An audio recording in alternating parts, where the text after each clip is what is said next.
নমস্কার, টপ নিউজের 10-এ আপনাদের সঙ্গে রয়েছি আমি সান্নিক। লোকসভা ভোট মিটতেই মিশন মোডে মুখ্যমন্ত্রী। মঙ্গলবার নবান্নে প্রশাসনিক বৈঠক করেন মমতা। উপস্থিত ছিলেন পুলিশ প্রশাসনের কর্তারা। সেখানে একাধিক বিষয়ে ক্ষোভ প্রকাশ করেন মুখ্যমন্ত্রী। কাটমানি রুখতে কড়া বার্তা।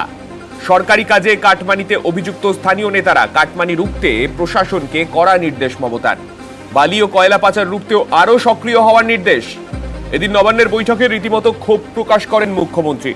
পুলিশ প্রশাসনকে আরও সক্রিয় হতে নির্দেশ।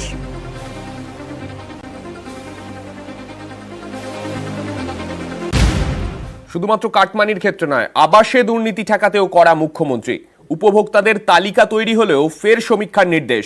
ডিসেম্বর থেকে প্রকল্পের টাকা দেবে রাজ্যই। সরাসরি সিদ্ধান্ত মঙ্গলবারের প্রশাসনিক বৈঠকে। আমার এখানে এখনো 43 লক্ষ বাংলায় বাকি আছে। কাঁচা বাড়ি তো গ্রামে গ্রামে সবার, আস্তে আস্তে করব। আগামী ডিসেম্বর মাসে আমরা শুরু করব।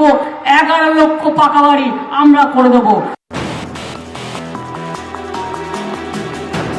24-এর ভোটের প্রচারে প্রতিশ্রুতি, আর সেই প্রতিশ্রুতি মতোই এবার প্রশাসনিক সিদ্ধান্ত। আবাসের ঘর বানাতে টাকা দেবে রাজ্য সরকার। ডিসেম্বর মাসে প্রথম কিস্তির টাকা দেওয়া হবে।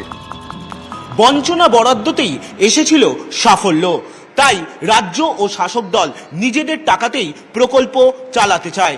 কিন্তু সেই প্রকল্পগুলিতেও যেন দুর্নীতি থাবা না বসায়, তাই নিয়েই সতর্ক প্রশাসন।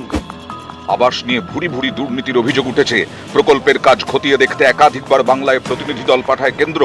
এই ইস্যুকে হাতিয়ার করে বিজেপি। এই সুযোগ যাতে তারা আর না পায় তা নিশ্চিত করতে চাইছে রাজ্য সরকার।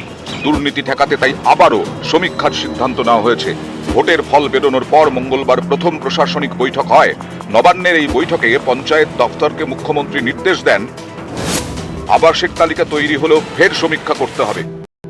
বলেন, আবাস প্রকল্পে অনেক যোগ্যদের নাম নেই। আমি এটা অনুভব করেছি।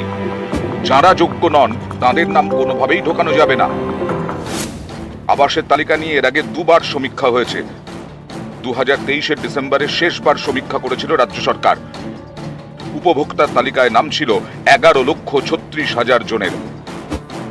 এবার ফের সমীক্ষার নির্দেশ দিলেন মুখ্যমন্ত্রী। কিভাবে সমীক্ষা হবে তার জন্য প্রয়োজনীয় গাইডলাইন ঠিক করে দেবে পঞ্চায়েত দপ্তর। এদিনের বৈঠকে মুখ্যমন্ত্রী বলেন, ঘাটাল মাস্টার প্ল্যান ফেলে রাখা যাবে না, আরো তাড়াতাড়ি কাজ করতে হবে। মুড়িগঙ্গা সেতু নির্মাণের কাজ দ্রুত শুরু করা হবে। খুব তাড়াতাড়ি টেন্ডার ডাকা হবে। এদিন মুখ্যমন্ত্রী প্রশ্নের মুখে পড়েন রাজীব কুমার সহ 4 সচিব। মুখ্যমন্ত্রী প্রশ্ন, আইটি ডিপার্টমেন্ট কেন ভালো কাজ করছে না? সন্দেশখালী নিয়ে একাধিক ফেক ভিডিও ছড়িয়েছিল, এটা কেন দেখা হয়নি? স্কিল ডেভেলপমেন্টে কেন ভালো কাজ হচ্ছে না? আমি কিন্তু আপনাদের কাজে নিয়মিত নজর রেখেছি। অন্যদিকে প্রাণী সম্পদ দপ্তরের সচিবের কাছে প্রশংসাও করেন মুখ্যমন্ত্রী। তীব্র গরমের মধ্যেও বিদ্যুৎ পরিষেবা ঠিক থাকার জন্য বিদ্যুৎ দপ্তরেরও প্রশংসা করেছেন। সোমরাজ বন্দ্যোপাধ্যায়ের রিপোর্ট, নিউজ 18 বাংলা।